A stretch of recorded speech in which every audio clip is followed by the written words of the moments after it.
Narayanam namaskritya naram chaiva narottamam devim saraswatam vyasam tato jayamudire nashtaprayeshu bhadreshu nityam bhagavata sevaya bhagavati uttama shloke bhakti bhavati nashtaki krishnaya vasudevaya devaki nandanaya cha Nandagopikumaraya Govindaya Namo Namaha. Om Ajnanatimirandasya Jnananjana Shalakaya Chakshurunmilitam Yena Tasmai Shri Gurave Namaha.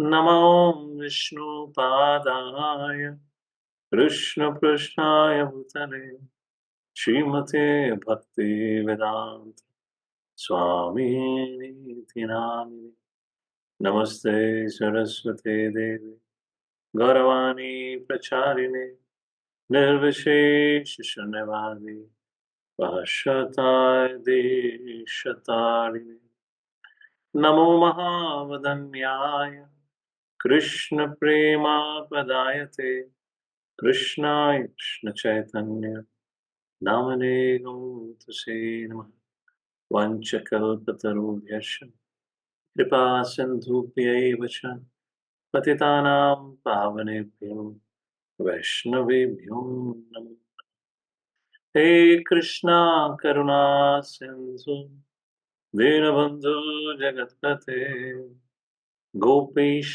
गोपिका कान्त राधा कान्त नमस्तुते तप्त काञ्चन गौराङ्गी राधे वृन्दावनेश्वरि वृषभानुसुते देवी प्रणमामि हरिप्रिये जय श्री कृष्णा चैतन्य प्रभु नित्यानंद श्री अद्वैत गदाधर श्रीवासादि गौ भक्तवृंद हरे Krishna Krishna Krishna Hare Hare Hare Ram Ram Ram Hare Hare. Hare Krishna, devotees, thank you for joining in on this short notice. Today morning, I realized I have evening slot available, and during the past week, I couldn't commit my time. So I thought, why don't we catch up today evening? So therefore, we're having this program. The quick subject matter for today, or quick thoughts that I had today, to speak about the methods of studying scriptures. So all of you are probably aware, Varun Prabhu have announced our Bhagavatam class, of course, because as per all of your requests, all of you wanted to have it on Saturday afternoon. It will take me two to three more weeks to set my Saturday afternoon free. So we have pushed it by 2 to 3 weeks now. And in the meantime, on every Saturday, I'm thinking in the evening time, I'll take a look at my schedule. It works every Saturday around 7 o'clock for the next 2 or 3 weeks. We'll speak about preparing our consciousness and to really ask a question to ourselves.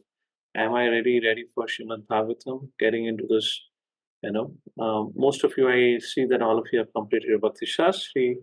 Uh, Going through 700 verses of Bhagavad Gita was one challenge. And then along with that, your nectar of devotion. Then Ishopanishad, Upadeshamrita were small books. Srimad Bhagavatam, Amala Puranam, the highest literature, which is said to be Mahapuran in our scriptures. We're about to enter into it. Of course, there are 18,000 shlokas. We're not going to touch about 18,000. We're taking the first six cantos. It's going to be an incredible opportunity. I don't know how much for you, but I'm definitely looking forward to it. We have designed several courses in Bhagavatam, but this time I wanted to dive deep in Bhagavatam study where we can a little bit reflect, think, contemplate on Srila Prabhupada purports and study it a little more systematically, unlike overview classes or thematic study of Srimad Bhagavatam that we have done it so far. So, before starting with the methods of Srimad Bhagavatam, I like to introduce you to Bhagavatam by quoting some verses from Bhagavatam itself. And I'll begin with the first shloka that comes in 12th canto, 12.13.18. Where did I reach? Wait a second. Yeah, it's 12.13. Very famous shloka, which talks about the glories of Srimad Bhagavatam and how it is dear to the devotees of the Lord.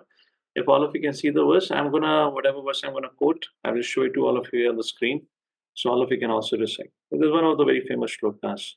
Srimad Bhagavatam Puranam Amalam Yad Vaishnavanam Priyam Yasmin Paramhamsyamekamalam Jnanam Paramagiyate Tatra Jnana Viraga Bhakti Sahitam Nashkarmyamavishkritam Tashravan Supathan Vicharna Paru Bhaktya Vimuche Naraha.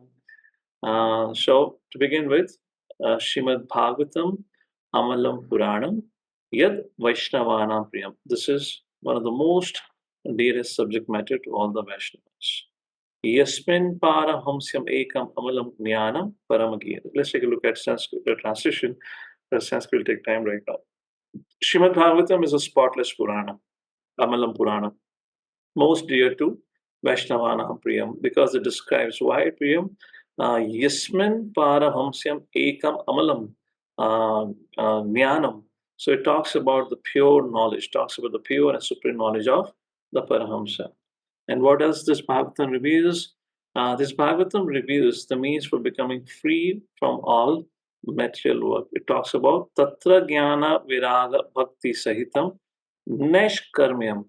It talks about all the subjects together with the process of transcendental knowledge, renunciation, devotion. It has all the subject which is needed along with bhakti. Not only bhakti, it has neshkarmyam, vairagya, everything. Now, this is very important, for which I'm quoting this shloka, and this is where we're going to talk about methods to study scriptures. It is said, Tat tashanvan supathan vicharana paro bhaktya vimuche vimukti. In other words, becoming liberated. Such a person can become liberated if he studies Srimad Bhagavatam. But how does he study Srimad Bhagavatam? As today's topic is methods of studying scriptures, it is said, anyone who seriously tries to understand Srimad Bhagavatam, who properly hears and chants it with devotion, becomes completely liberated. There are two parts to this particular verse which has been spoken. First is attentive hearing and reading, and second is speaking with devotion, which means not as an intellectual exercise. I know this, I have memorized it. No. With devotion means with only one sole objective, to relish the glorification of the Lord, to take the opportunity only for the sake of glorifying the Lord. So, as you know, Bhagavad Gita talks about the science of yoga, which means philosophy of yoga is a subject matter of Bhagavad Gita. What is the subject matter of Srimad Bhagavatam? Subject matter of Srimad Bhagavatam is yoga of love. It teaches about love. And what do we discover in Srimad Bhagavatam? Is about Krishna. But Srimad Bhagavatam is actually not only about Krishna. Krishna is the main subject matter, but the essence of Srimad Bhagavatam is love. And what does represent love? Srimati Radharani is the heart of Krishna. Krishna's love personification or manifestation, Srimati Radharani. So by studying Srimad Bhagavatam, hearing attentively Srimad Bhagavatam is a direct service rendered to Srimati Radharani, and which very, very much pleases Srimati Radharani. So this is one of the first point about it. I'd like to begin with something that Krishna Das Kaviraj Goswami says in Chaitanya Charitamrita 24.318. Krishna Tulya Bhagavata Vibhu Sarva Ashraya Prati Shloke Prati Akshare Nana Artha Kaya. Srimad Bhagavatam is as great as Krishna. Krishna Tulya Bhagavata Vibhu Sarva Ashraya, the shelter of everything. Prati Shloke Prati Akshare, every verse, not only every verse, Prati Akshare, every syllable. Nana Arthakaya, There are various meanings. So our Acharyas explains that Srimad Bhagavatam had different levels of depth of understanding. So first we go through the translation and purport, understand what Prabhupada have said. I mean, I'll keep this point in methods of studying, then I'll explain that how to study, how to understand. Now, maybe just let me make a one brief point here, or maybe let me ask all of you. All of you would have studied Bhagavad Gita, right? Because that would be appropriate example. Bhagavad Gita have only what 700 verses, correct? Um, how do you think was your experience going through those 700 verses? Did you felt any amount of complexity understanding Bhagavad Gita? How many of you had that experience? You finished reading the translation, you finished reading the purport, and then you were scratching your head. What was this verse about? If in case by the end of the one verse, if we had this confusion, imagine reading few verses, how many of you kind of lost what is the subject matter going on? So we did a program called as Gita Essence kind of a thing, where I had used VIHE and MIHE model of flow and structure of Bhagavad Gita, as well as Sutapa Prabhu's, who is now S.P. Keshav Maharaj, his book on that in terms of acronym, which was had been in our structure of study. Now, the moment you get the flow, there is one thing is the structure. To know that this chapter is divided into four sections. Let's say chapter two. Chapter two, the first 10 verses talk about the doubts of Arjuna. Or, we can say, yeah, we can say it that way. Then following by our doubts of Arjuna and surrender to Krishna. Then from 11th verse to 30th verse talks about identity. And from 31st to 30th verse, it talks about Karma Kanda. And from 38, 37, and 38 verse to 53 verse, it talks about two dharma, Swadharma and Nitya Dharma. And from 54th verse to the 72nd verse, it talks about Atmaram. So this is one level of kind of comprehension where you at least get the flow. Now, if you get the flow, would you develop some amount of interest in the study because you have some ability to recall it? Yet it is not satisfactory because you still don't know what is the connection of each verse with the preceding and the following verse. So now imagine if you get to understand the flow and the connection of each verse, then the study becomes very, very relishable. So Bhagavad Gita, it was only one level of conversation. Arjuna and Krishna, it was still easy to decode. When it comes to Bhagavatam, there are almost 6 to 7 layers of conversations happening in Srimad Bhagavatam and different sections of Bhagavatam. But nonetheless, this is some of the ways we can get into study of scripture. So one is just simply reading translation purport and taking our dharma done for today. Reading assignment done. One is going into it, trying to figure it out, how is it connected to each other. So that's the point here. And I was quoting Krishnadas Kaviraj Goswami in that regard, where he said, Pratishloke Pratiyakshare Nana Arthakaya has various meanings like this. Like just setting up the mood for study of Srimad Bhagavatam here. There's another very beautiful verse that marks the beginning of the 10th canto of Srimad Bhagavatam that describes the importance of hearing about Krishna's glories. Nivrattatarshe upagiyamana bhava sada shrotramano virama ka uttama shloka gunanuvada puman virachyet vinah pashuknat. You remember there's a shlok in Mahabharata. I'll try not going too much in Sanskrit, but I'll keep it simple. But just to help you a little relate to it, ahara nidra bhayametunam cha samane metam pashubhiranam dharmo itesham adiko visheshu dharmena hina pashubhi samana. Right? So somewhere the verse has a similar direction. In other words, let's take a look at the translation. And I'll tell you what's going on. So making it simple. Glorification of the Supreme Personality of God is performed in the Parampara system. That is, it is conveyed from the spiritual master to disciple. Like Ishopanishad, text number 10, text number 12 talks about Iti Shushrumadhirana Yenastat Vichachakshari. We should learn from Dhira, a sober person. And Prabhupada writes categorically in both these verses, 10th and the 12th verse of Ishopanishad, what are the qualities of a Dhira?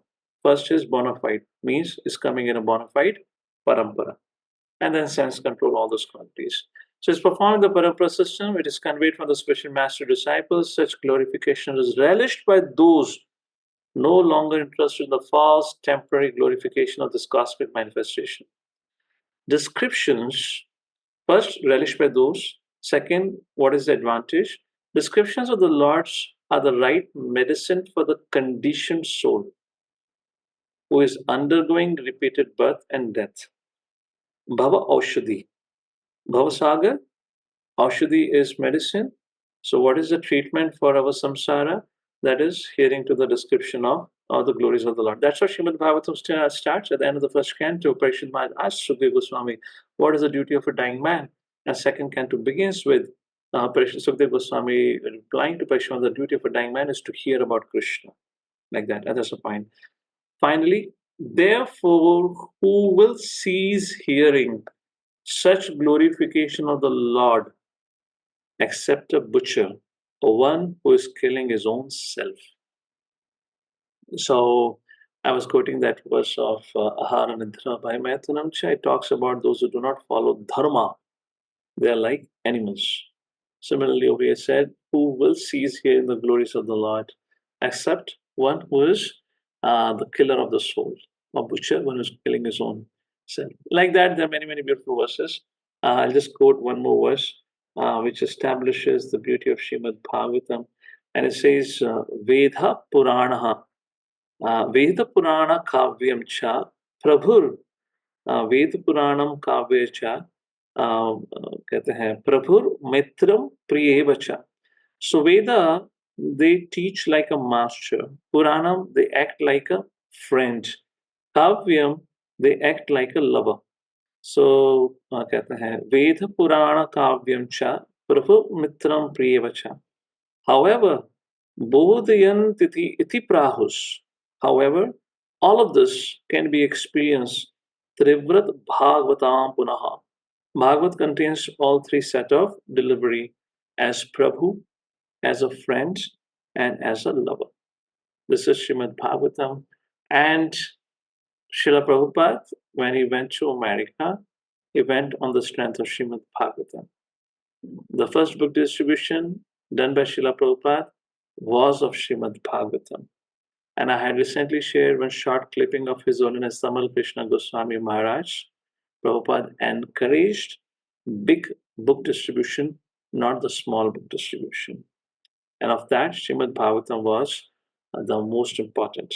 So, of course, there are challenges involved when we get involved with study of such big scriptures. The voluminous size, the huge size, you know, of Srimad Bhagavatam can be frightening, and that's true with every kind of a book that we have with us.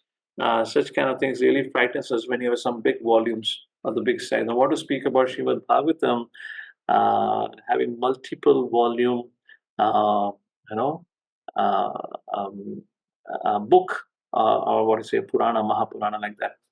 So when we have something as big as Srimad Bhagavatam having 18,000 shlokas, almost three times of what? Not three times, 30 times, right? Close to 25 times the size of Bhagavad Gita. 700 shlokas, right? So something close to that, approximately. How do we? And we know that how people get frightened just to read Bhagavad Gita. So therefore, today I just want to touch upon how do we approach when we're trying to sign up for this kind of a Bhakti level program. The challenge one that I've observed, people easily or devotees easily sign up, but they struggle to continue with the program at large. So therefore, I'm going to speak about this 5 things. I may not be able to complete those 5 things today, but we'll take it as we move ahead. Yes, I'm in a program. Talk about it. So before I begin with it, any thoughts on it? Or let me ask this question: how many of you have felt frightened to pick a book which is voluminous, and you become immediately fearful? Would I ever be able to complete this? And how many of you have ever chose to pick up a small book? This looks like doable. Let me pick this. At least I can finish it in one lifetime. But this big book, ooh, that's going to be difficult. So When we get into this Bhagavatam study, therefore, I don't know if you have noticed, I have intentionally increased the registration fees. So somebody asked me, bro, why did you increase the registration fee? Bhakti Shastri course was so nice, 2,000 rupees only. And he said, this course is only 6 months longer, 1 year longer than Bhakti Shastri. I said, Bhakti Shastri, a lot of people will sign up. Bhakti Rav, anyways, a lot of people are not going to sign up. And that a lot of people also, I commit my time. And after that, after 6 months, I only find 10 people coming for the program. You have hijacked my next 3 or 4 years of time. And every Saturday afternoon, I cannot go anywhere. I said, it'll be very difficult. Although I'll continue my best, but I said, why don't I, at the beginning only, rather than getting masses, we try to get people who are going to be a little serious about it. So that's the reason we kind of a little bit bumped up. Not that anything going to change, but that was one of the reasons we kind of increased the fees so that those who are going to sign up, they'll think 10 times. Kya main pad paunga? Am I serious enough? Should I invest this much amount of money or not? That was one of the reasons. All right. So, what are the ways of studying scripture? This is a standard formula we have discussed before in Shrimad and Bhagavad Gita study also. I speak about this when we discuss 7th chapter, verse number 1, the art of hearing. Tashrunu. What's the process of learning? So, sorry, I couldn't make any PowerPoint or something. If any one of you can make some notes, you can share on the WhatsApp group also. Maybe we can summarize at the end and we can recap it. So there are 5 steps, beginning with Shravanam, second is Pathanam, third is Mananam, fourth is Nidhi Dhyasanam, and fifth is Kirtanam. These are 5 things. But before we begin with 5 things, I believe today we'll be talking largely on Shravanam and a time permits Pathanam. Shravana means hearing, and Patana means reading by oneself. So, Shravanam, hearing. What is that? Hmm,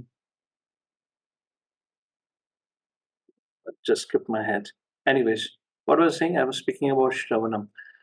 So, as we know from Bhagavad Gita, Tadvidi Pranipatena Pariprashnena Sevya Upadeshanti Te Jnanam Jnanina Tattva Darshana.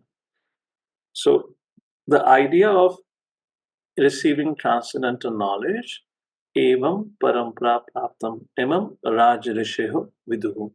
One has to receive that knowledge in parampara system, disciplic line.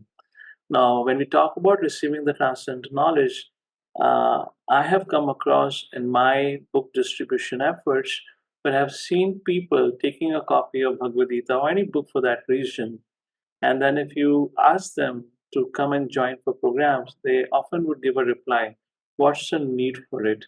I can read it by myself. So I have a question for all of you.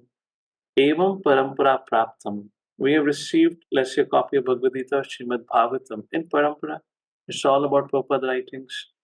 So when we're talking, the first thing is Shravanam. Why Shravanam has to be first, not Patanam? Why don't we keep Patanam first and Shravanam later? Let me read it. If in case after reading I have a doubt, I can come and ask you a question. And Guhyam Akhyati Prachati. I can do that way.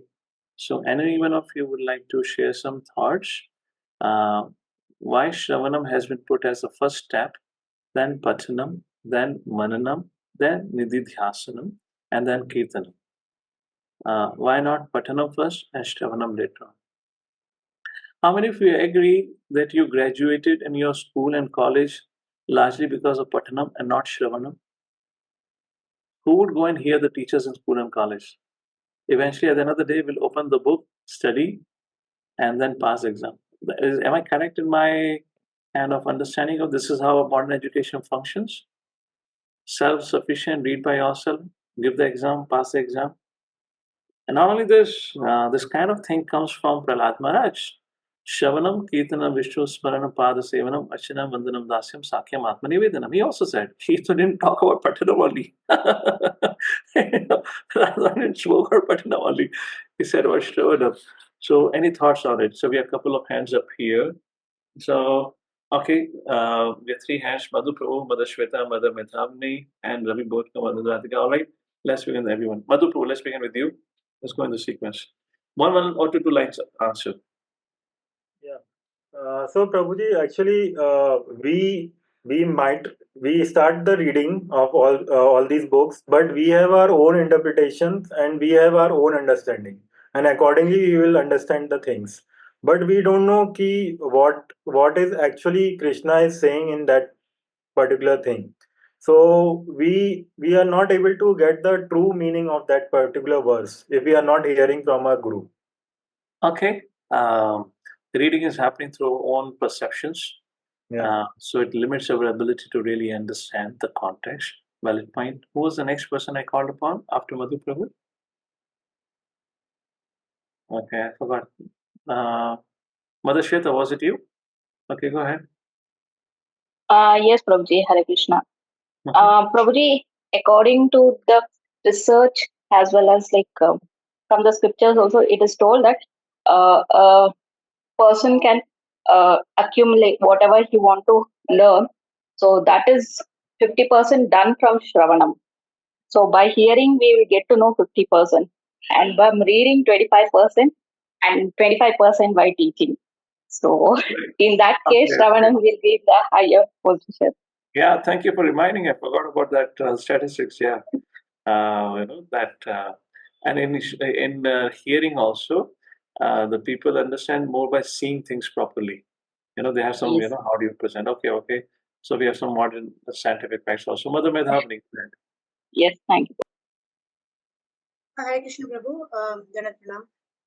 Prabhuji, I was just thinking, Krishna tells in Bhagavad Gita 7.1, that Shrunu, right? So Krishna is also telling how we need to understand the transcendental truth, and also in 4.34, Krishna says, Tadviti pranipatyena pariprashnena sevaya upadekshanti te jnanam jnanena statvadarshina. So the process that is recommended by Krishna himself to understand Krishna and the pastimes of Krishna is to hear from a bona fide spiritual master after serving and pleasing the spiritual One thing master. in that context can be said what to do because there was no written text. Therefore, you only had to Sorry? hear. There were no written texts available those times, so there was no opportunity for patanam. It was only hearing. So, but nonetheless, point is noted. Let's take a look at Srimad Bhagavatam. I'm quoting right now, 4th canto, 20th chapter, verse number 25. Lord Vishnu, this is Pratamara section, and there's something beautiful verse said in this regard. Sa uttama shloka mahan mukhachata bhavat padam bhoj sudha kana inalaha smritim punavismrita tattva vartmanam kuyoginam no vitarati alam varhe. Mother Radhika, your hand is up. Please read the translation. My dear Lord. Unmute, please.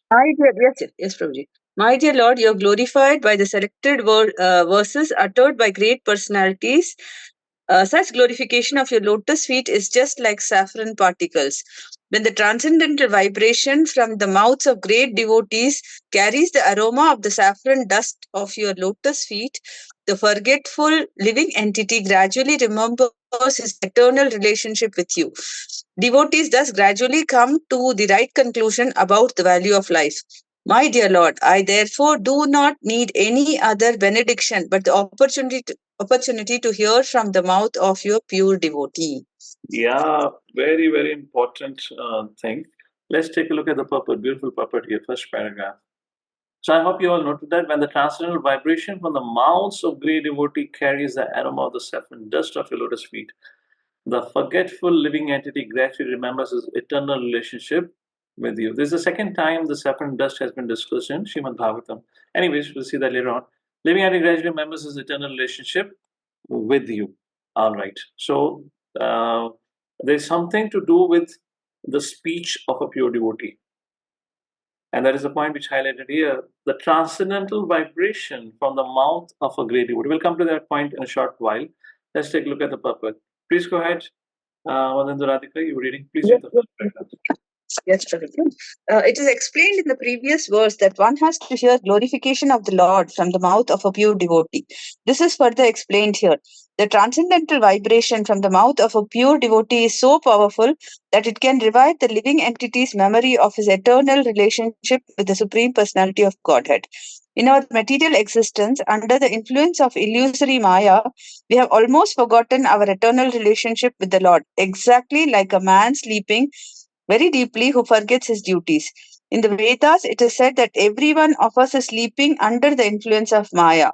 We must get up from this slumber and engage in the right service, for thus we can properly utilize the facility of this human form of life. As expressed in a song by Thakur Bhakti Vinod, Lord Chaitanya says, Jeeva Jago, Jeeva Jago. The Lord asks every sleeping and living entity to get up and engage in devotional service so that his mission in this form of human life may be fulfilled. This awakening voice comes through the mouth of a pure devotee. A Srila pure devotee. Prabhupada, this is enough.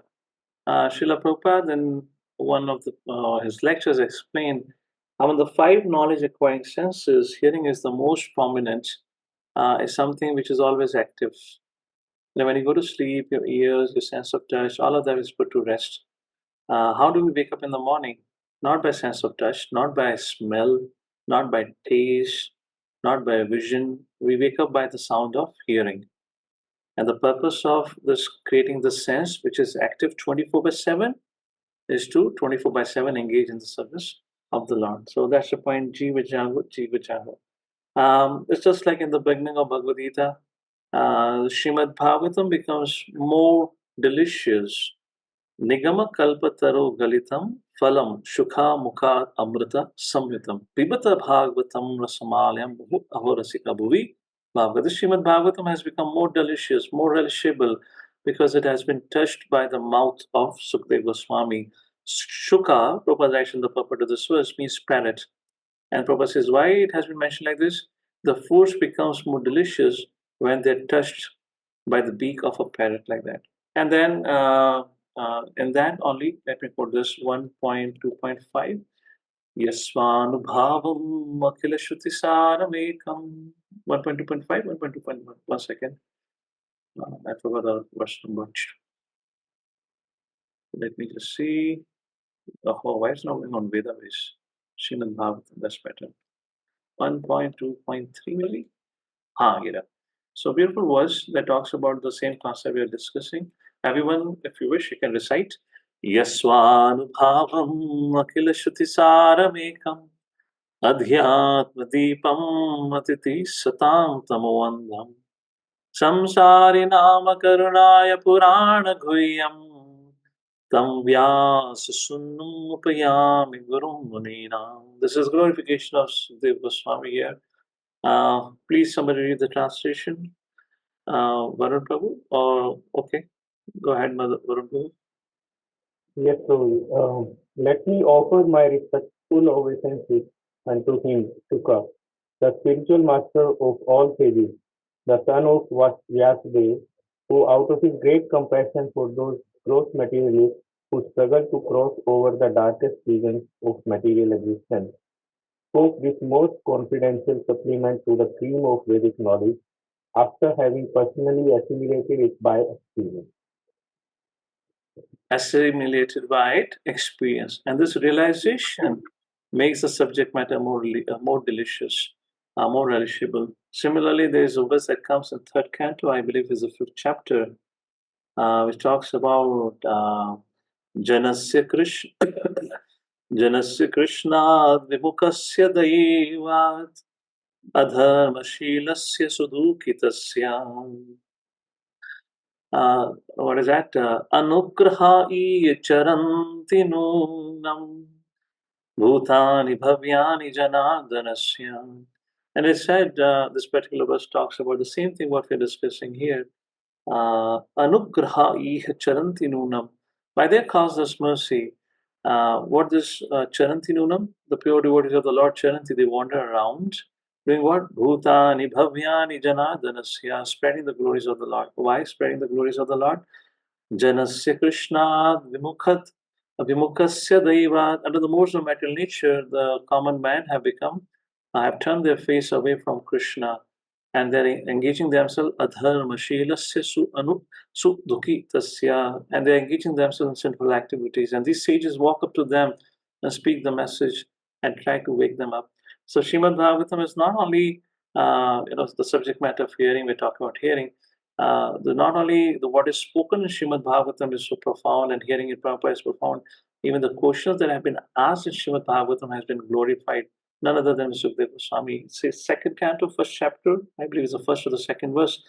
Varyaneshate prashna krito loko hitam napaha atmavisamatah pumsam shrotavyadishu yaparaha. So what a brilliant question you have asked. This question, Krita Loko Nitam Napaha, is going to be beneficial for all the living entities, O King, Napa King. Atmavis Samataha Pumsan, those who are self-realized, they totally agree with such kind of queries, knowing that Shrota Vyadishu Yapara, it will reach to the highest destination. So that's a point about Shravanam from hearing from the right sources. And we have Brahmaji, we'll see in the second canto of Srimad Bhagavatam, heard from Vishnu, Narad Muni heard from Brahma, Vyasdevji heard from Narad Muni, and like that we have this whole parampara. That's about Shravanam. So we can understand by proper hearing, and we have to be very careful not to hear from the wrong sources. That's the first point. Let's go to the second point of methods of study, Pathanam, reading of scriptures. How should we read effectively? So hearing is one part which, okay, we don't have to do much about, but reading is something which involves little endeavor at our end. Hearing is, we can fix up a time, fix a day, come for it. Of course, that needs some kind of commitment and determination. But Pathanam needs far much more determination for that. So I'm going to give you some, maybe depending on time, 15 minutes, maybe I'll make it quick. I'll give you some, let's begin with 5 tips. If time permits, I'll add 5 more tips for reading, what all can be done. It's not tips, but some strategies over a period of time that I have tried to use in my life. I have been advised, I have been told like this. This is a combination of both what I've heard, what I've personally tried, and try to share with that. First is, okay, I don't need to show the shlokas now. I'll not quote shlokas, we'll talk about some practical tips here. So, first challenge in reading is time management, finding time. So, it's never a question of finding time, it's a question of setting a priority. So, very first thing, the quality that we need to pay attention, or the point we need to pay attention when it comes to reading, is prioritization. We have to give our reading of scriptures a priority. Now, why to give importance to reading the scriptures? We should, how should I put it? I guess I was making this point in the beginning. Bhagavad Gita is a book of philosophy. It teaches yoga. Yoga, I mean, kind of introduce a little bit of love, but generally it's about, how to live your life. Srimad Bhagavatam teaches about love. And what is that love? I was making a point. Love, yes, we love Krishna, correct? But love is actually represented by Srimati Radharani. Srimati Radharani is the heart of Krishna. So we understand. What's the point I was making? I lost my thought here. So I was trying to make a point by reading Srimad Bhagavatam, book like Srimad Bhagavatam, which is nothing but filled with the glories of the Supreme Personality of Godhead, becomes a very pleasing act to Srimati Radharani. And we have Brahma, Madhava, Gaudiyas. Our Ishta Devta as such as Srimati Radharani. We try to serve her and please her, and by her, if she becomes pleased, she is the one who recommends the devotee. First thing. Second thing about Srimati Radharani, just a side note here. I was making a point today afternoon, today morning also. What is this Radharani Tattva? Krishnadas Kaviraj Goswami, Srila Jiva Goswami mentioned in Sandarbha about this. So what is this Radharani Tattva here? So when we read the verse Vishya Vinivartante Nirahasya Dehina Rasuvajam Rasupasya Param Dashtva Nivartate Param Dashtva, developing higher taste. That higher taste comes from Haladini Shakti. Krishna has 3 Shaktis, Samvis, Sanadini, and Haladini Shakti. Haladini Shakti is the pleasure potency. Param Dashtva Nivartate comes through that Haladini Shakti. That pleasure that Krishna is speaking about, Param Dashtva Nivartate, is not through the modes of matter nature, but it's a gift of Haladini Shakti. Haladini Shakti is represented by Srimati Radharani. So Param Dashtva, higher taste can only come when Srimati Radharani is pleased. So if we have to deal with all our anarthas, if we have to fight with all our challenges, distaste in chanting, reading, hearing, everything, One point solution is we got to endeavor and act in a way that we please Srimati Radharani. And how does it begin with? We begin with pleasing, serving Vaishnavas in a pleasing way. That's a side point, but that marks the importance of studying Srimad Bhagavatam properly. When we understand the importance of something, we would set it a priority. Yes or no? So when it comes to setting up a priority, we got to understand the glories of that subject matter. So Srimad Bhagavatam, as Srila Jiva Goswami describes in his Sandarbha, particularly Bhagavad Sandarbha, he explains that Srimad Bhagavatam is not different than Srimati Radharani. So reading Srimad Bhagavatam is directly serving Srimati Radharani in that way. So we have that opportunity. So that's how we set our prioritization. How do we do this? To kind of give a priority to anything, one thing we can begin with is to set up a timetable, set a fixed time. I will not give any example of mine. I'm very poor with my time management for a long, long time. But I remember those good old days when I could sit and read and study. That has all become history. And one of my reasons for pushing for Bhakti Vaibhav is I really want to throw everything aside and now start going back to basics, spend time with Prabhupada books. Otherwise, all my time, just like today, to speak to all of you, just 5 minutes before I took out my pen and paper, began to write, what do I need to speak? It always goes on this firefighting mode, moving from one place to another. But now I'm going to sit and, really want to spend time, particularly with commentaries, get into, deeper levels of. So, I'm kind of making confession here. More or less, Bhakti Vaibhav, I'm doing this more or less for myself, so I can get more into it. We have done all different kind of Bhagavatam courses, but Bhakti Vaibhav, you give me the right to go into Prabhupada's purpose. You're signing up for it. I cannot say, okay, time is less, I'll skip Prabhupada's purpose, which I'm forced to many times in other courses. But now here we can munch, discuss, think about it. So, anyways, we're talking prioritizations. I was making a point setting up a time and a timetable for studies. I remember those days, it's been long, long ago now. Not that my practice today because of many organizational and counseling responsibilities. I remember before every night I would go to sleep. It was almost like 9 to 10. Ashram would become quite peaceful by that time. All the rumble, bumble in the ashram has pacified. And I'll take this 9 to 10. I used to have Kindle because I'd come from America, so I had got a Kindle with me because I had a Kindle. Lie down in my mosquito net and for 1 hour peacefully read. And I remember many times those 1 hour will turn into 2 hours or 3 hours. You have no idea you're sitting and reading. And those 1.5 years in the initial years in my ashram, I read so much. Can you imagine? No disturbance. There was a keypad mobile. There was no WhatsApp. And you were totally unknown. Nobody knew you. Nobody bothered about your existence, which means nobody bothered calling you, pinging you, and you're by yourself. You can read like that. And similarly, most of my study as such, which has happened before coming to India. Uh, while I was in America, I used to have a schedule where I'll go off to bed by somewhere around 9:30, wake up somewhere around 2:30, 3 o'clock, 3 to 4 hear a lecture, or 3:30 to 4:30 kind of hear a lecture, 4:30 approximately get ready, 4:30 to 6:30 chant my rounds, and 6:30 now the household duty starts because I have to cook. So get into your cooking. So I had to cook my breakfast and lunch, cook your thing, and finish off your household chores. By 8 o'clock, leave for office. 8:45, reach your office. 9 o'clock, you start a job, and 5 o'clock, wind up. 6 o'clock, come back. 7 o'clock, heat up a glass of milk. Drink a glass of milk by 7 o'clock. Have a toast, and then 8 to 9. At that time, I would 8 to 9 read for an hour. By 9:30, go off to sleep. I can just remember those days and relish.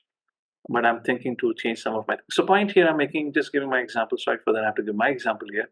The point I'm trying to make here is somewhere we got to take our time in our life, and this is what anyone and everyone says. If we start investing time, bit by bit, piece by piece, over a period of time, it will accumulate, and no learning goes in vain. If I look back, I can regret about it. So much of my time went into organizations, so many things, but that's okay. Everything is in the service of the Lord. Not a problem. There's a beautiful quote. Somebody said, "The pain of discipline could be uncomfortable, but the pain of regret is unbearable." So as we're growing old, as we're growing up, life will go through its own ups and downs, So whatever it is, please, when you start with it, don't start with a very big commitment. Don't start with I'm going to read 2 hours every day Bhagavatam. You may do it a day or two. After that, Bhagavatam may not open ever again because you may get really frustrated. Start with a smaller commitment, half an hour. I'm going to give half an hour every day. And we still have 2 to 3 weeks, I believe, for starting our course. So why don't you start with it now? Let's see how it goes about. So we can do some course correction as through the 7 o'clock session. So that's about setting up priorities. And setting up a timetable, choosing the appropriate time which suits for you. I cannot suggest it. I can make a confession here, all of you, like a family here. It has become my dream project for now years together to sleep early and wake up early. Go Ranga, it just doesn't happen. कुछ भी करो मेरा 11 बजे से पहले होता ही नहीं है वाइंड अप करना. I've become a workaholic or sevaholic, whichever, some alcoholic I've become. I'm sitting winding up my day, something other goes on like that. But along with you, I'm also going to strain and stretch and change my habits. But the point is, the best time, if in case I know all of you are working, it will be more challenging. But somehow, somewhere, we can take out some time in the morning hour, particularly for memorizing shloka. And Srimad Bhagavatam would have some very, very beautiful shlokas which we can take up to memorize. Shloka memorization is a very crucial aspect, just so to keep our consciousness absorbed on spiritual sound vibration. We were reading today morning, His Holiness Sasur Goswami Maharaj. He was making a point as part of a Brahma Murta reading for Japa. He was making a point.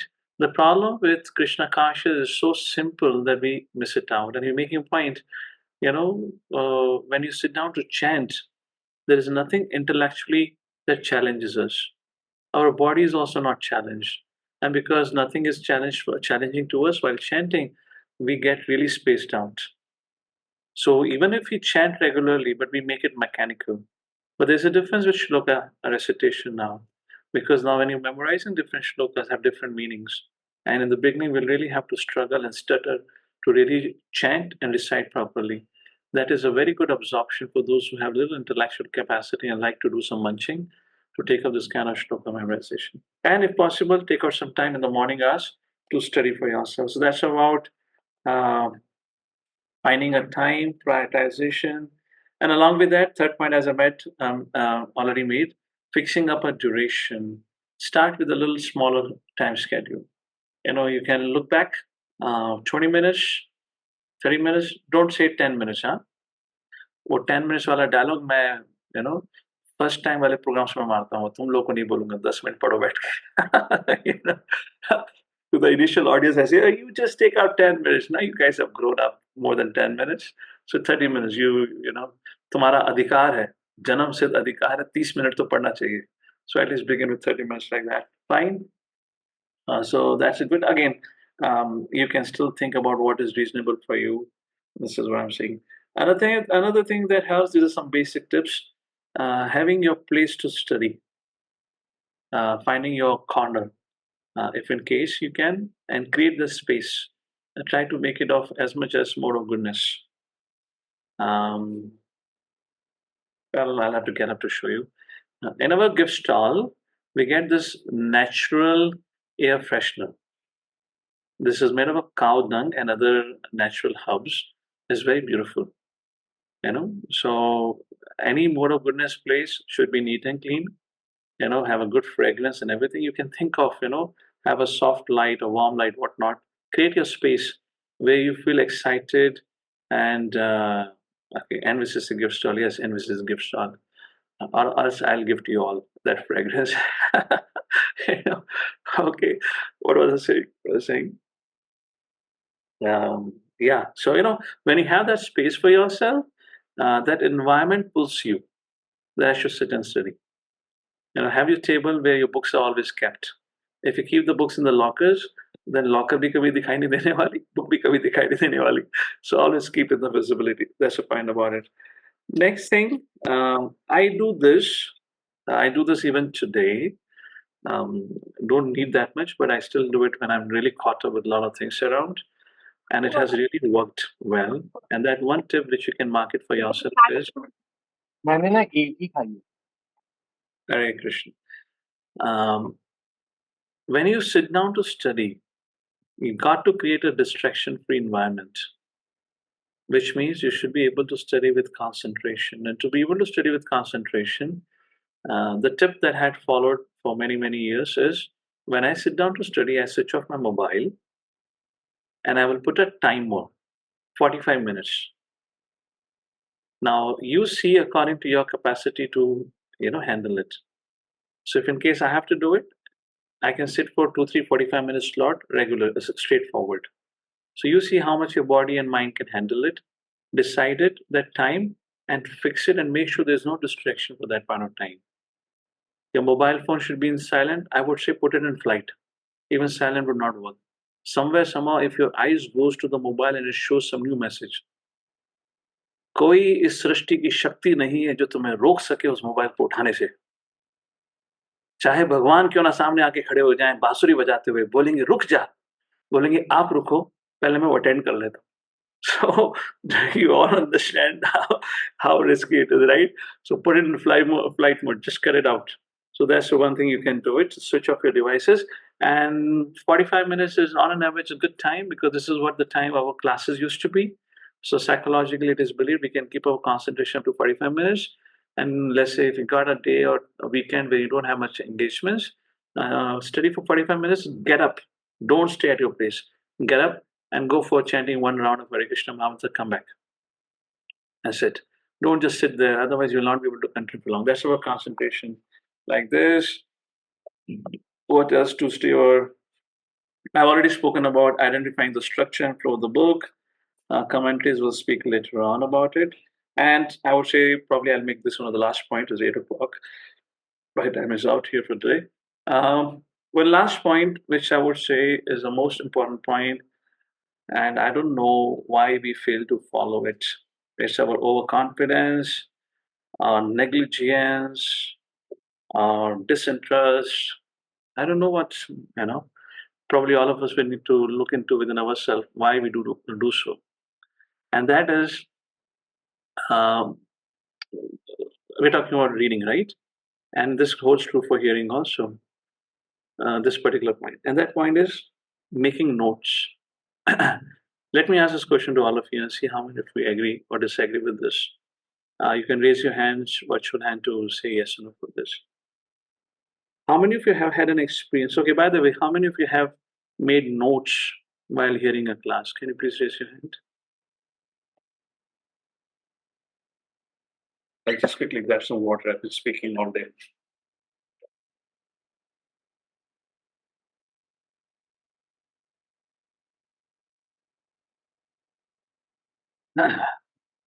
Okay, let's take a look. Can you all raise a virtual hand? That'll make it easy. So many of you have made notes. Great. So do you agree when you make notes, there are their own peculiar advantages? Would you like to share some advantages? Or else I'll give you some 5 to 10 advantages of note making. But let's hear from all of you. If you have made notes, have you noticed some advantages of it? However, I want to give one warning here.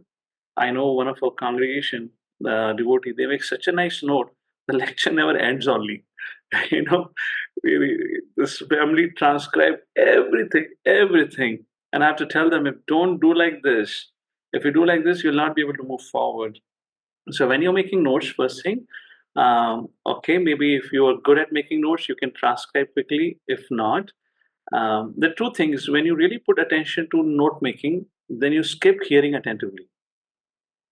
So that's another little side point. So what is the best way of making note? Hear attentively. In fact, note making will make it attentively, but don't go to the extremes of it.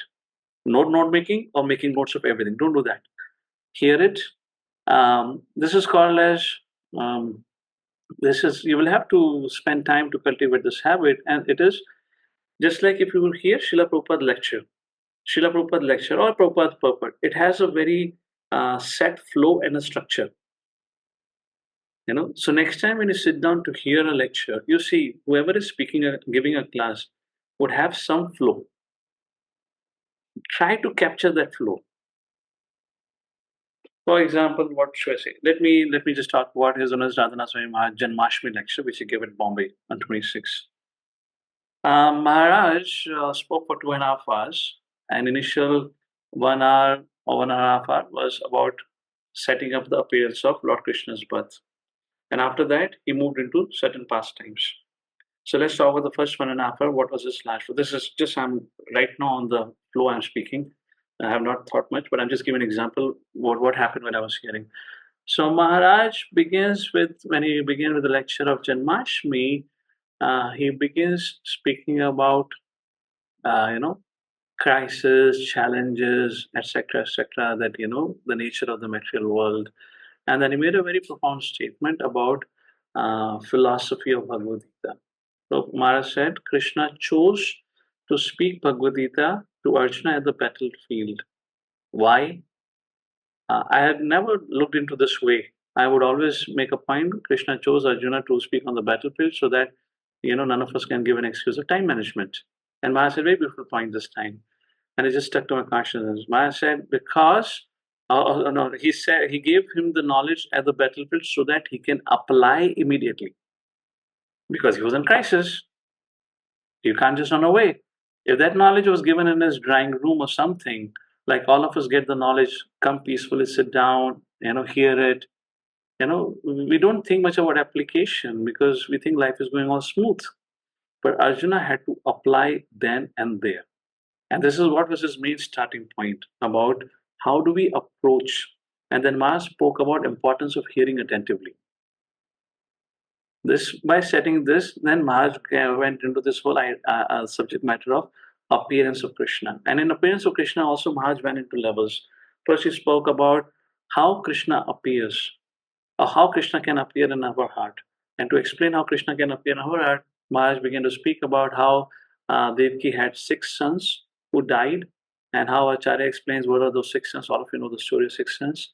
So unless there's Kama, Krodha, Lobha, Moha, Mat, Matsarya have not been destroyed, Krishna will not appear in our heart. And then Prabhupada Maharaj talks about how Krishna's appearance happened through, Vasudev to Devaki, etc., and how Vasudev brought Krishna to Gokul, and then the whole. And my point is, now the flow is such, Maharaj just gets into the details of the story. Very beautiful. He goes into details of the story. And it's just very beautiful to listen. Somebody who relishes and then narrates a pastime and going into the details is just very mesmerizing. After speaking all this whole thing, then Maharaj said, okay, I have done my quota for Janmashtami. Janmashtami is celebrating appearance. I've told about appearance. Now what do I speak further? And then Maharaj, after expressing not much lessons, but more about Katha, and then he changed his gears. He said, well, today morning when I was at the altar looking at Radha Gopinath, I was praying to them, what should I speak? Then my attention, what was that? Went to the rest of the Radharani. Srimati Radharani and Peacock. Radha Gopinath. Fish. Yeah, and no, fish. Yeah. Fish. Yeah, I don't know why I was recalling peacock, right? Like, no, that was not peacock. Yes, fish. And then Maha said, I saw fish. So they were wearing some yellow color attire like this. So, and from fish, I mean, there's just a beauty of how Maharaj unfolded the lecture. I'm sorry, this is not my session to speak about Maharaj lecture, but I'm just saying there is a flow into it. But let me just complete the story we started with. Then Maharaj begins to speak about the fish, and the fish pastime was the abduction of Nand Baba, and how Krishna goes and rescues Nand Baba. And then Maharaj goes into the details of it, and he has his own beauty to link it with Krishna's appearance. And then Maharaj said, well, when Krishna appeared, there was one sense of experience because Krishna had appeared to Nanda Baba and Yashoda Mai after a long, long time because they didn't have any child. But that experience is of one level. But there is another level of experience, that is feeling of separation. Now, Mother Yashoda and Brajavasi were so attached to Krishna, they just could not experience not having Krishna's association. And now Krishna had disappeared.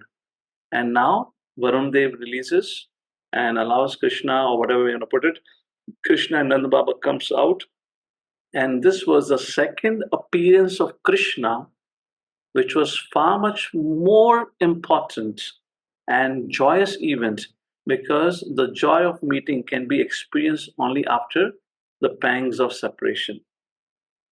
And this was, in true sense, Janmashtami. Anyways, Maharaj goes on like this. Sorry, yeah, I got distracted. The point I'm trying to make here is every speaker has a flow. And now, how do you capture that flow? Either you hear attentively, we cannot hear attentively for whatever reasons we are today. So, for to do that, always sit with a pen and paper. How many of you in your corporate meetings go with a pen and paper and make notes? Isn't it? So, not to miss out. Similarly, when we sit down to read and hear, start making notes. Those of you who are, who have the service of sharing with others for their own sake, also they want they want to learn important things. For example, today in Isha Upanishad class, Prabhupada was speaking about subject matter of nationalism. How nationalism is a bodily consciousness, and there Srila Prabhupada, Prabhupada was speaking about it, and there was a devotee sitting over there in the class who had recently complained to me that how so and so devotee, his senior, had got really distracted during the election time. We recently had about what you call as assembly election or something, Lok Sabha election, and that whole week was so much about BJP Hindutva, BJP Hindutva. He was really, really disturbed with that. And this particular senior was sending so many messages in the group. So I told this devotee, I said, see, Prabhupada is writing for you only. Copy that section, send it to your senior, help him, in the sense, see what Prabhupada is saying, how nationalism has to be looked at. So point is, when we read, we'll find something very valuable at times. Start making proper notes of it. Things that we can always come back when we find challenges in our life. Just like third canto, 30th chapter, if you're getting too much caught up with material desires, go back and read that. 30th and the 31st chapter, and the first canto, the Dhritarashtra question, like these two sections. So that's about note making. First thing, it helps in focus. Second, it helps in avoiding sleep. Third, it helps in establishing connection with the speaker and the flow of the subject matter, like this. And then once you have made good notes, then you can do an easy recap also. Because you can anytime open your notebook and look at what was discussed. That whole 2 hours or 3 hours lecture can be summed up in 1 or 2 pages. So that's how notebooking is so important. And then those points get stuck to our consciousness. So recap, recall, and when you have your short notes, now you can add your own reflections to it. This becomes mananam. Now you can add your own experiences to it. Just like many of you had recently made an offering for Srila Prabhupada's Vyas Puja. I believe it would have been a wonderful experience where you got an opportunity to sit and think about Prabhupada. So that's how note making helps. And it's a noted fact, those who are good in making notes, they'll also become good in speaking about Krishna. They'll have an authentic speech. Why? Because they have heard it and they remembered it, and now they can recall it. So when they speak, they're speaking what they've heard effectively, added with their reflections. Like these are some of the advantages of note making, and we should always attempt to do that. All right. So this is some of the subject matter that I want to touch upon today. Shravanam, Patanam. There are 5 stages: Mananam, Nididhyasanam, and Kirtanam. I'll take it next Saturday. So today, to recap, we talked about the glories of Bhagavatam in a way, not glories of Bhagavatam, but just talking about how Bhagavatam is such an important literature for all of us.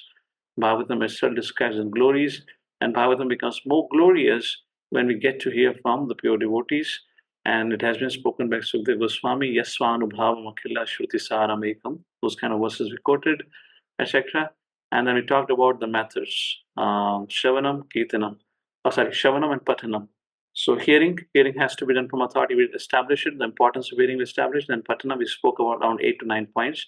How do we do Patanam? Constant prioritization, time, setting up a time, fix a schedule, we're going to call it, fixing a space for it, determining the amount of time you want to read it, etc., note making, etc. And like this, we can approach the studies systematically. Last point, last but not the least, we have spent so many years gulping down our throat all this mundane, wasteful knowledge, which is of no use. How many notebooks we have filled making notes? Please raise your hand. How many we are getting? More than 10 notebooks तो हमने भरी होंगी कम से कम अपने जीवन में. वो घटिया चीजें लिखते, isn't it? I mean, at least some notebooks should be filled up for describing Krishna and all that. हम लोग इतने कॉन्फिडेंटली क्लास में बैठते हैं ना, बस हम श्रुतिधर हैं, जो सुनेंगे सब अंदर जाने वाला है, इतना अंदर जाता है कि कभी बाहर ही नहीं निकलता. We can't even recall and do any recap of it. So anyways, some of the thoughts here. Thank you for your kind attention. And we'll see you next week on, hopefully on Saturday, 7 o'clock same time. Nonetheless, we'll confirm you. I'm not sure of my schedule right now, but we'll do that. Jai Guru, Srila Prabhupada.